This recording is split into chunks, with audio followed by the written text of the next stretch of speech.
नमस्कार दोस्तों। 16 दिसंबर 1971 इस तारीख को कभी भुलाया नहीं जा सकता।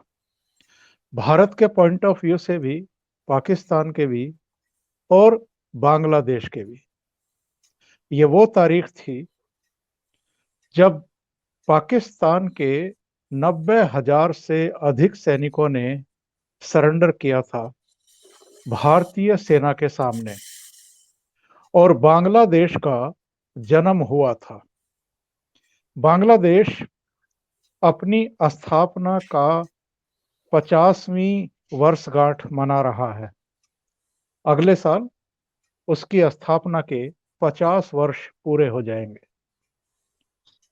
बांग्लादेश और पाकिस्तान दोनों 1947 से पहले भारत के ही हिस्से थे, लेकिन जब 47 में विभाजन हुआ तब पाकिस्तान दो हिस्सों में था, एक पश्चिमी और एक पूर्वी।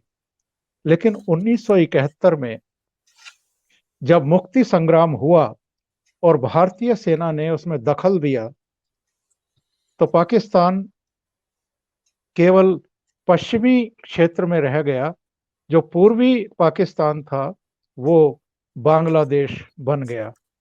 ये इतिहास की बात है, लेकिन इतिहास हमें बहुत सारे सबक भी देता है और आगे बढ़ने के लिए प्रेरित भी करता रहता है। भारत और बांग्लादेश के रिश्ते बहुत अच्छे रहे हैं। सांस्कृतिक रिश्ते हैं, सामाजिक रिश्ते हैं, राजनीतिक और सामरिक रिश्ते भी हैं। इस खास मौके पर भारत के प्रधानमंत्री नरेंद्र मोदी और बांग्लादेश की प्रधानमंत्री शेख हसीना के बीच वर्चुअल समिट हुई। कई समझौते हुए और एक महत्वपूर्ण शुरुआत हुई। 1965 में जो रेल लिंक बंद कर दिए गए थे, 6 रेल लिंक बंद किए गए थे, उनमें से 5 अब बहाल किए जा रहे हैं। इस मौके पर भारत और बांग्लादेश के रिश्ते, भारत और पाकिस्तान के रिश्ते, भारत और चीन के रिश्ते, इन सब पर एक नजर दौड़ाते हैं। और इसके लिए चर्चा के लिए हम चलते हैं जाने माने रक्षा विशेषज्ञ, टेरिटोरियल आर्मी के पूर्व चीफ और जो पूर्वी लद्दाख में भी तैनात रहे, पूर्वोत्तर में भी तैनात रहे, घाटी में भी तैनात रहे, और चाहे काउंटर टेररिज्म हो, चाहे वार सिचुएशंस हो, उनसे बखूबी परिचित हैं। खुद आगे बढ़कर के उन्होंने सेना का नेतृत्व किया है। Major general A.K. श्रीवास्तव साहब, आपका बहुत स्वागत है। धन्यवाद चौधरी साहब।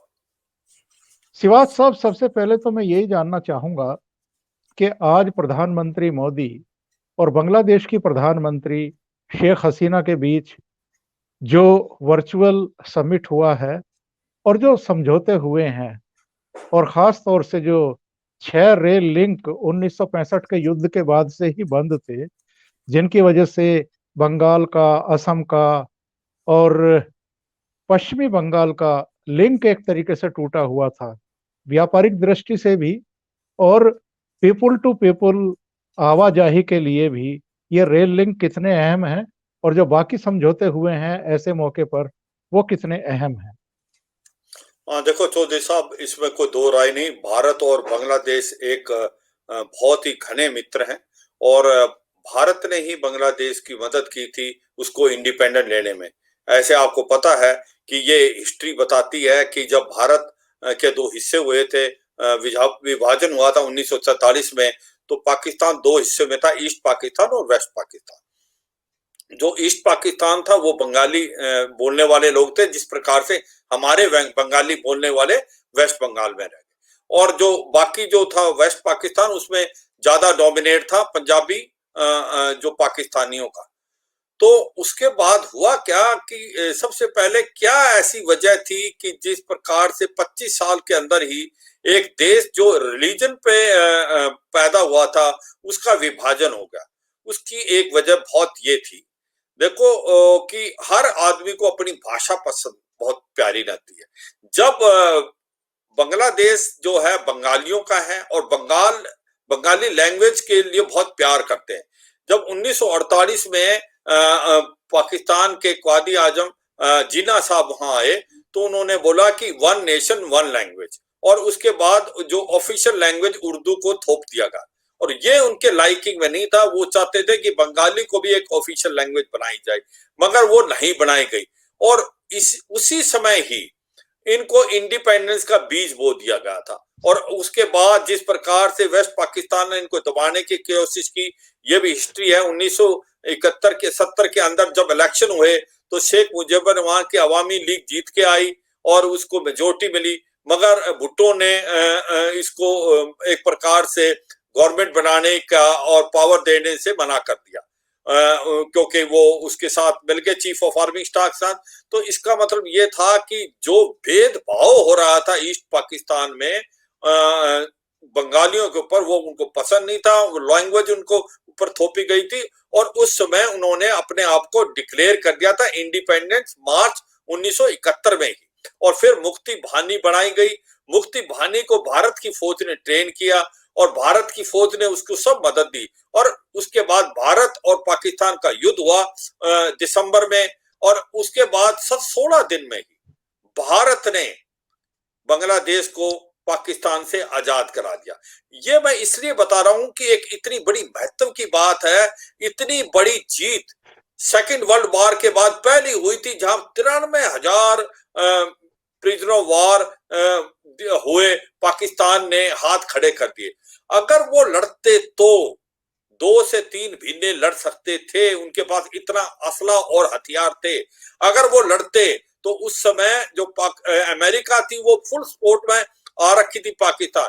यो तो भारत के साथ रशिया खड़ा हुआ था, उसने हमने ट्रीटी साइन कर ली थी फ्रेंडशिप की, मगर जो इसका 7th फ्लीट है वो भी एक प्रकार बे ऑफ बंगाल में था।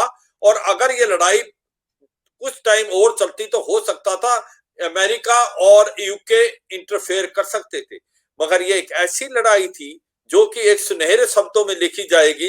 16 दिन में ही भारत ने वो कर दिखाया जो सेकेंड वर्ल्ड वॉर के बाद किसी देश ने नहीं कर पाया था, और 93,000 कैदी प्रिजनर ऑफ वॉर ले लिए और पाकिस्तान को इतना साइकोलॉजिकल प्रेशर डाला। जनरल नियाजी ने हाथ खड़े करके और सरेंडर, इंस्ट्रूमेंट ऑफ सरेंडर पे साइन कर दिया। तो ये एक बहुत अच्छी बात हुई। और बांग्लादेश की उसके बाद बांग्लादेश का जन्म हुआ, और बांग्लादेश के जन्म होने के बाद भारत और बांग्लादेश के रिलेशन बाय एंड लार्ज ठीक रहे हैं। शेख मुजीबुर रहमान जो उनके प्रेसिडेंट बने, फिर प्राइम मिनिस्टर बने, उनको 1975 में जो है एक कू में मार दिया भी गया। मगर जब से 2009 से शेख हसीना आई है उनकी लड़की, तब से भारत और बांग्लादेश के रिलेशन में एक प्रकार से अप स्विंग आया है, और बहुत ही एक प्रकार से ये कहूंगा मैं कि हम ऊपर की तरफ जाते जा रहे हैं। कई चीजें हुई। एक तो भारत और बांग्लादेश के बीच में कुछ एक आइलैंड्स थे, कुछ एक एनक्लेव थे जो दोनों की तरफ थे। वो प्रॉब्लम सॉर्ट आउट नहीं हो रही थी, टेरिटोरियल डिस्प्यूट, उसको सॉर्ट आउट किया।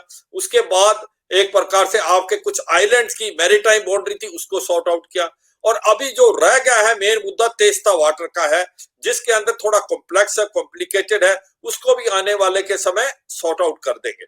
आज अभी जो मीटिंग हुई और जो वर्चुअल मीटिंग हुई प्राइम मिनिस्टर शेख हसीना और हमारे प्राइम मिनिस्टर मोदी के बीच में, उसमें बहुत ज्यादा कामयाबी ली। साथ तो हमने एक प्रकार से एग्रीमेंट साइन किए हैं जो कि टेक्सटाइल पे भी है, कम्युनिकेशन पे भी है, और ट्रेड के ऊपर भी है, कोविड-19 के ऊपर भी है।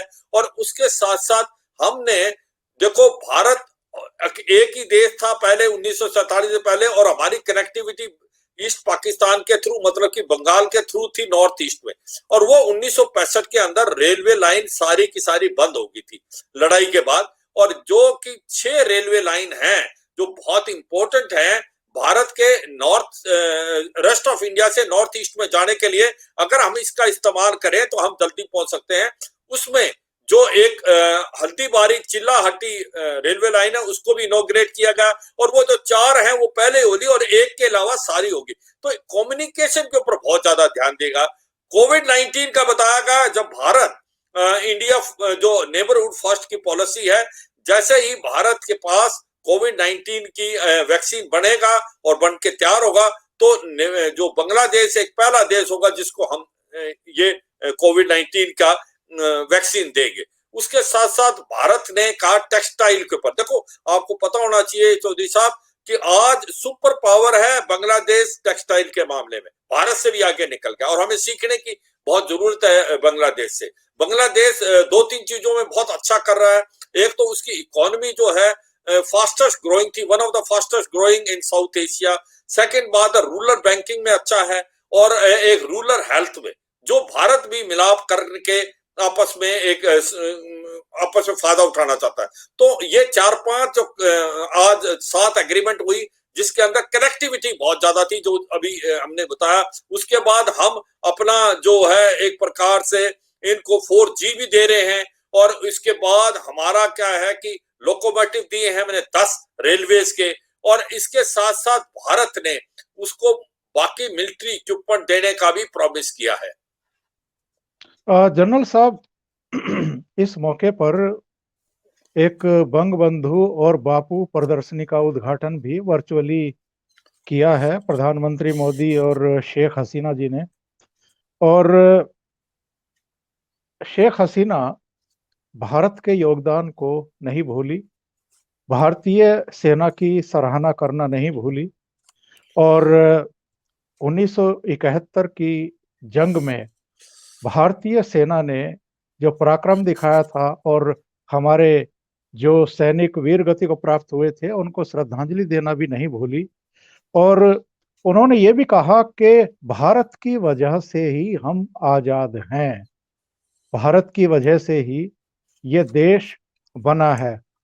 मेरे विचार से हम लोग अपने दर्शकों को, और ऐसे दर्शकों को जिनको 71 की वो पूरी लड़ाई, वो पूरा घटनाक्रम, वो पूरी पृष्ठभूमि पता नहीं है, उनके बारे में जरूर थोड़ा सा जानकारी दें कि पाकिस्तान की सेना ने किस तरीके से बांग्लादेशियों पर, बंगालियों पर जुल्म की इंतहा कर दी थी। और उस समय याहिया खान भी ओवर कॉन्फिडेंट थे, शायद उनके दिमाग में ये था कि भारतीय सेना अगर इनकी मदद के लिए आती है तो हम पश्चिमी मोर्चे पर पंजाब में, जम्मू कश्मीर में, नीचे गुजरात में एयर स्ट्राइक करेंगे, अटैक करेंगे अपनी वायु सेना से। और उनको ये भी गलतफहमी थी कि निक्सन उनकी मदद करेंगे, अमेरिका के राष्ट्रपति उनकी मदद करेंगे। लेकिन जब मार्च में इंदिरा गांधी ने मानेक शॉ साहब को बुलाया और ये कहा कि भाई बांग्लादेश में मानवीय मदद की जरूरत है, क्योंकि बहुत बड़ी संख्या में वहां से लोग अपनी मदद के लिए पलायन करके आ रहे हैं हमारे पूर्वी राज्यों में, और पूर्वी राज्यों के मुख्यमंत्रियों ने ये कहा है कि भाई भारत जो है अब बांग्लादेशियों की मदद करे। तो ऐसे में इंदिरा गांधी ने जब मानेक शॉ को बुलाया तो उन्होंने कहा कि अभी हमारी तैयारी पूरी नहीं है, हम आपको बता देंगे कब हमारी तैयारी पूरी होगी। इन बिटवीन इंदिरा गांधी ने सोवियत संघ के साथ संधि की, उसको तैयार किया। सोवियत संघ ने, रूस ने, संयुक्त राष्ट्र संघ में अमेरिका को पाकिस्तान की मदद करने के लिए रोका। और निक्सन भी जानते थे कि अगर बांग्लादेश, बंगाल की खाड़ी में हमने, हालांकि 7वां बेड़ा उतारने के लिए उन्होंने कह दिया था, लेकिन वो जानते थे कि अगर हमने हस्तक्षेप किया, पाकिस्तान की मदद की, तो रसिया वहां पर आ सकता है और स्थितियां बेकाबू हो सकती हैं। तो ये पृष्ठभूमि मैंने केवल इसलिए अपने दर्शकों को बताया है क्योंकि बहुत सारी नई पीढ़ी ऐसी है जिनको जानकारी नहीं है कि एक्चुअल में 1971 में क्या हुआ था। और आपने बिल्कुल सही कहा, 3 दिसंबर को युद्ध हुआ, शुरू हुआ, और 16 दिसंबर को 93 लाख पाकिस्तानी सैनिकों को सरेंडर करने के लिए मजबूर कर दिया गया। तो वो भारत का एक बहुत बड़ा पराक्रम था। किसी को ये यकीन भी नहीं था कि ढाका पर इतनी आसानी से कब्जा हो जाएगा, लेकिन हुआ, एक इतिहास बना। और 71 की जो लड़ाई है वो, और 71 का जो सबक है, और जिस तरीके से पाकिस्तान का एक बड़ा हिस्सा टूट गया उससे, उसको आज तक पाकिस्तान भी शायद नहीं भूला है। और जनरल साहब, शायद यही वजह है कि इमरान खान हो चाहे चाइना हो, वो भारत के खिलाफ लगातार षड्यंत्र रचते रहते हैं। और अब भी उनकी कोशिश ये है कि किसी तरीके से बांग्लादेश को अपने ट्रैप में फंसाया जाए, ताकि भारत के खिलाफ उसको खड़ा करके वो अपने हित साध सकें भारत के खिलाफ, जो उनकी दुश्मनी है। हाँ, बिल्कुल ठीक बोला चौधरी साहब। एक तो पहले आपने ये बताया कि जिस प्रकार से मार्च से ही काफी जो रिफ्यूजी आने लगे और पाकिस्तान की आर्मी ने जो बांग्लादेश के अंदर जुर्म ढाए, वो एक बहुत ही शर्मनाक थे और human right violation top utmost की उन्होंने। कम से कम 1 करोड़ के करीब लोग भाग के बांग्लादेश से भारत आए। 10 लोग के करीब जो है लोगों को मार दिया गया। 2 से 3 लाख जो औरतें थी उनको रेप किया गया और फिर कईयों को मार भी गया। ऐसी हालात के अंदर वहां पर बहुत बुरी हालत थी बांग्लादेश में। और बांग्लादेश के अंदर जो पाकिस्तान आर्मी थी वो काफी वेल प्रिपेयर्ड थी। और उसके पास जो साइबर एयरक्राफ्ट थे अमेरिका से मिले हुए थे, पैटर्न टैंक थे। तो उनको ये विश्वास था ईस्टर्न पाकिस्तान में भी और वेस्टर्न पाकिस्तान में कि उनके पास हथियार बहुत अच्छे थे, इसमें कोई दो राय नहीं। और ये एक उनको अपना ऊपर इतना ओवर कॉन्फिडेंस था कि वो भारत के साथ आराम से युद्ध कर पाएंगे। मगर वो भूल गए कि ये हथियार के पीछे मैन बिहाइंड द मशीन बहुत इंपॉर्टेंट है। और हुआ क्या कि जैसे आपने बताया कि मार्च के अंदर जब बताया गया कि भाई आप लड़ाई के लिए तैयार हैं, फील्ड मार्शल मानेकशॉ को इंदिरा गांधी ने, प्राइम मिनिस्टर ने, तो उन्होंने 3-4 चीजें बताई। ये शायद गलतफहमी है कि उन्होंने बोला कि अब हम नहीं जा सकते। 3-4 चीजें बताई, वो बहुत जरूरी है समझना। एक तो ये बताया कि भाई अगर लड़ाई करनी है तो हमें लड़ाई की तैयारी करनी पड़ेगी, हमारे जो हथियार पूरे होने चाहिए, हमारे टैंक्स के एक प्रकार से सर्विस कंडीशन होने चाहिए, हमारे जो फॉर्मेशन लड़ेंगी उनको इकट्ठा करना पड़ेगा, उनको थोड़ी सी ट्रेनिंग देनी पड़ेगी, हमें स्पेयर पार्ट लाने पड़ेंगे। तो इसलिए हमें 4-5-6 महीने चाहिए अगर हमें जीत जल्दी से जल्दी हासिल। और एक सबसे बड़ी इंपॉर्टेंट बात थी कि अगर हम लड़ाई लड़ते हैं जून जुलाई के बाद और अक्टूबर तक, तो उस टाइम बांग्लादेश के अंदर बारिश होती है और उसके बाद नदियां बहुत है, फ्लड आ जाते हैं, तो वहां टैंक नहीं जा पाएंगे। तो इसको मद्देनजर रखते हुए ये बताया कि नवंबर दिसंबर का ही टाइम है जो सबसे सुटेबल रहेगा और भारत की फौज को इससे टाइम मिल जाएगा अपने आप को प्रिपेयर करने का, स्पेयर पार्ट पूरे करने का, हथियार और फॉर्मेशन को मूव करने का। इसलिए ये जो लड़ाई है नवंबर और के एंड में और दिसंबर के 3 दिसंबर से हमने बांग्लादेश के अंदर के साथ हुई। और तो ये बड़ी इंपॉर्टेंट बात है। दूसरी बात ये है, जो हमने पाकिस्तान का ईस्ट पाकिस्तान में जिस प्रकार से लड़ाई लड़ी, वो एक मॉडर्न वारफेयर का बहुत बड़ा नमूना है। उसको लोग कहते हैं कि इतनी जल्दी जो है 13 दिन के अंदर किस प्रकार से भारत की फौज ऐसे चारों तरफ से गई और ढाका को कैप्चर कर लिया और बीच में जो सिटी थी उसको छोड़ती गई और ढाका के अंदर पहुंच के साइकोलॉजिकल इंपैक्ट डाल दिया। और जबकि पाकिस्तान के कम से कम 30,000 के करीब जवान तो गार्ड कर रहे थे ढाका को ही, और उसके अंदर भारत के 4,000 ही जवान पहुंचे थे।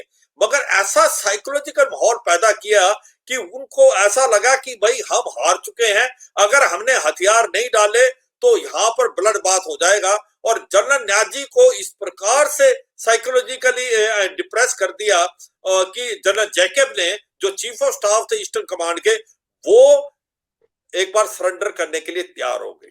और ये काबिले तारीफ है कि किस प्रकार से हमने ये कार्रवाई की कि 13 दिन के अंदर कम से कम 1,000-1,500 किलोमीटर क्रॉस करके ढाका को कैप्चर कर लिया और मिनिमम जो हमारा नुकसान हुआ। तो ये एक सुनहरे शब्दों में लिखा गया है कि सेकेंड वर्ल्ड वॉर के बाद सबसे बड़ी विक्ट्री है। जो 1/4 हिस्सा जो पाकिस्तान की आर्मी थी वो सरेंडर कर गई। तो इतनी बड़ा सरेंडर कभी नहीं हुआ, इतनी बड़ी जीत नहीं हुई, और ये एक काबिले तारीफ है। और ये एक नया पहलू था जबकि मुक्ति बाहिनी और भारत की फौज ने दोनों ने इकट्ठे हिस्सा लिया था और एक प्रकार से नए देश का जन्म हुआ था और भारत की फौज वापस आ गई थी और फिर बांग्लादेश एक प्रकार से नया देश बना था। और तो ये एक सोचने वाली बात है कि ये जो नई जनरेशन है मिलिट्री हिस्ट्री को समझे कि भारत की फौज ने जो अव्वल दर्जे का काम किया 1971 में, वो काबिले तारीफ है, और उसको एक प्रकार से मिलिट्री हिस्ट्री में एक one of the finest victory of the world के नाम से उसको पढ़ा जाता है। और जो इसमें मैंने लास्ट में एंगल बताया था कि पाकिस्तान और चीन दोनों ये कोशिश करते रहे हैं कि किसी तरीके से बांग्लादेश को अपने पक्ष में करें और भारत के खिलाफ भड़का करके, उकसा करके, भरमा करके अपने हित साधने की कोशिश करें। एक चर्चा में पहले आपने भी बताया था कि जुलाई में इमरान खान ने शेख हसीना को फोन किया था, बातचीत की थी, और मकसद यही है। और चीन का भी नेतृत्व जिस तरीके से ढाका पर डोरे डालने की कोशिश करता रहता है, अलग अलग योजनाएं परियोजनाएं वहां पर लेकर के आ रहा है, दोनों देशों का मकसद शायद यही है कि किसी तरीके से बांग्लादेश को और भारत को, इनकी मित्रता को किसी तरीके से फूट डाली जाए उसमें, और ये लोग अपना जो इनका हित है, इनकी जो साजिश है, उसको किसी तरीके से परवान चढ़ा सकें बांग्लादेश के जरिए। हाँ, बिल्कुल ठीक बोला। देखो, दोनों देशों का अपने अपने तरीके से काम कर रहे हैं। एक प्रकार से पाकिस्तान का तो मुद्दा ये है कि किसी प्रकार से एंटी इंडिया सेंटीमेंट बांग्लादेश में पैदा किए जाएं। आईएसआई एक प्रकार से गढ़ बनाना चाहता है। एक प्रकार से आईएसआई ने क्या किया है, जमाते इस्लामी बांग्लादेश, जो कि जिन्होंने पहले भी 1971 के अंदर बहुत ज्यादा रेप किया था, मर्डर किया था, जो पाकिस्तान की आर्मी के साथ थे, उनके साथ बेस बना के वो एक प्रकार से ऐसे एलिमेंट्स को यूज करना चाहते हैं जो भारत के विरुद्ध चले। और इसी प्रकार से जो रोहिंग्या अभी आए हैं 10 लाख के करीब कॉक्स बाजार में, जो आए हैं म्यांमार से और बांग्लादेश के अंदर है, उनको भी रेडिकलाइज करके भारत में भेजना चाहता है। और जो नॉर्थ ईस्ट के टेररिस्ट ग्रुप है, मिलिटेंट ग्रुप है, जो कि अभी बाय एंड लार्ज बिल्कुल खत्म हो गए, उनको भी एक्टिवेट करना चाहता पाकिस्तान। तो पाकिस्तान एंटी इंडिया सेंटीमेंट पैदा करना चाहता बांग्लादेश के थ्रू। आईएसआई ये पूरी कोशिश कर रहा है। और चीन जो है वो एक प्रकार से बांग्लादेश को अपना एक सैटेलाइट स्टेट बनाने की कोशिश कर रहा है, जिस प्रकार से उसने पाकिस्तान को किया की कोशिश की है, नेपाल को भी, और किसी हद तक श्रीलंका को भी। और चीन ने क्या किया है, 4-5 चीजें की हैं। एक तो 2 सबमरीन उन्होंने इनको बेची है। उसके बाद उसने उसने अपना इसको बांग्लादेश को बेल्ट रोड इनिशिएटिव का हिस्सा बनाया है, और उसके अंदर उसने कम से कम $20 बिलियन दिया है, और 24 प्रोजेक्ट बनने हैं, रेल के भी बनने हैं, रोड के भी बनने हैं, और ऑयल कम्युनिकेशन के भी बनने हैं। उसके बाद 2016 में इनको एक प्रकार से बिगेस्ट ट्रेड पार्टनर हो गया ये बांग्लादेश के साथ। और एक बार उसने क्या किया है कि 97% जो है सामान बांग्लादेश का, उसको ड्यूटी फ्री बेच सकते हैं चीन के अंदर, करीब करीब 8,000 आइटम।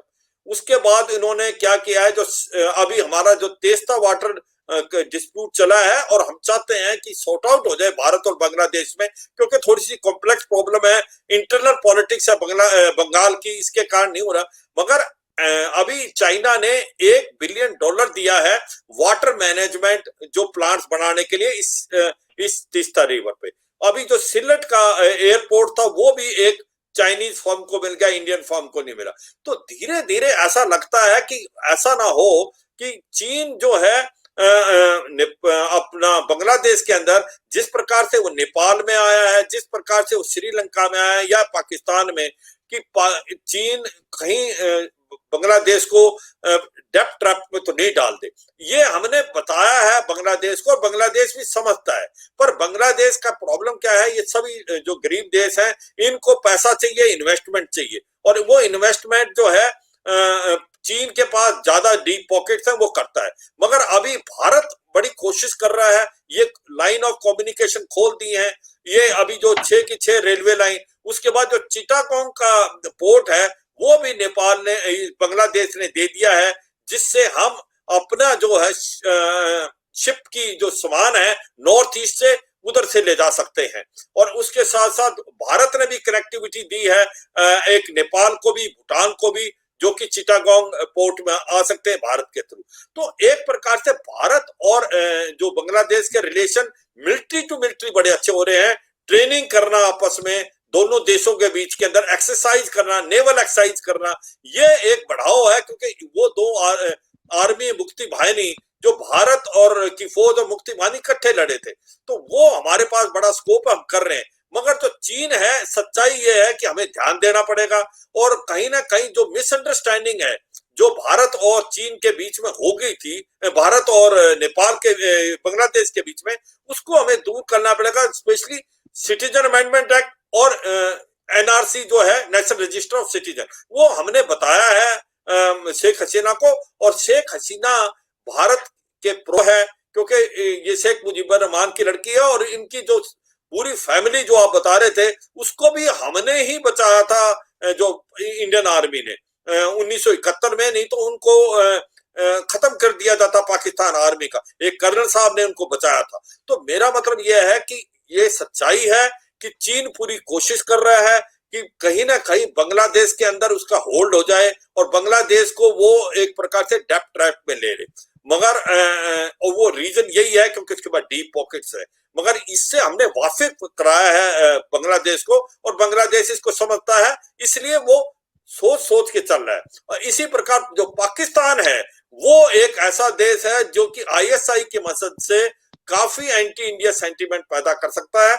इसलिए अभी जो हमने बांग्लादेश को इससे वाकिफ किया, और दोनों हम लड़ना चाहते हैं आईएसआई के अगेंस्ट। याद रखना, एक यही शेख हसीना है जिसने जो ये टेररिस्ट ग्रुप नॉर्थ ईस्ट के चिटागोंग हिल में की बेस थी, उनको सबको दूर कर दिया था, और वो वहां से मार गिराए थे, और वो म्यांमार में भाग गए थे। तो एक गवर्नमेंट जो है बांग्लादेश की प्रो इंडिया है। भारत और जो बांग्लादेश अगर इकट्ठे चलें जिस तरीके से चल रहे हैं, तो बहुत कुछ कॉमन है, और बहुत कुछ शेयर करते हैं, कल्चरली भी, हिस्टोरिकली भी, रिलीजियसली, और दोनों आगे बढ़ सकते हैं। और मुझे लगता है आने वाले समय में दोनों के लिए एक अच्छा है, विन विन सिचुएशन है, अगर हम मिलके आगे चले। बहुत बहुत धन्यवाद जनरल AK श्रीवास्तव साहब, आपने समय निकाला, हमारे साथ जुड़े, और भारत बांग्लादेश के जो रिश्ते हैं उन पर रोशनी डाली। 1971 की घटना के बारे में भी हमारे दर्शकों को बताया, और जो खतरे हैं पाकिस्तान की तरफ से और चीन की तरफ से, वो भी आपने बयान किए। बहुत बहुत धन्यवाद श्रीवास्तव साहब। थैंक यू चौधरी साहब, थैंक यू। नमस्कार। जय हिंद।